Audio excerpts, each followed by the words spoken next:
This is Twit. Let's go back to Liam just for a second here. Why don't you give us the 30,000-foot view of what problems Bro is solving? So the Bro platform is really sort of a free-form network analysis tool. So you had mentioned security in the opening, and while security is the most common thing that people are using the Bro platform for, Bro has a lot of use cases in network monitoring, vulnerability detection, compliance, and so forth. It really is a very powerful free-form system that allows you to understand the ground truth of what's going on your network. You essentially have a lot of protocol analyzers that plug into your network, much like Wireshark would, except we run it real-time and at scale, and you can develop little applications that are just written in the Bro programming language, and then run them on your network. And these applications can do a variety of things.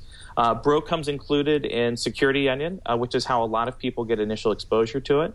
But it is BSD licensed, and anyone can download and run it. It's a very, very powerful tool, and it gives you the absolute ground truth of what's going on in your network. And how did Bro get started? The history of Bro dates... Oh, go ahead, Seth. Why don't you take that one? Yeah. About 20 years ago, 19 years ago this year actually, Vern Paxson at Lawrence Berkeley National Lab was dealing with an incident there, and he realized that the tools that he had at hand didn't really do what he needed to deal with the incident. So what most people that I've found in Berkeley at least tend to do is the first step to solving a problem is you write a programming language to solve that problem in. And so he started writing a programming language. And that's sort of, in one way, that's what Bro is a programming language. But it's a programming language that we've then built into a platform.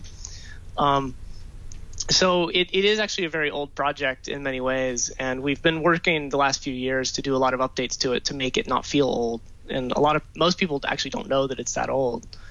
But yeah, I mean, that was what its original sort of progeny was actually in response to the need to really deeply look at network traffic when there were no tools that existed to do that in any real way.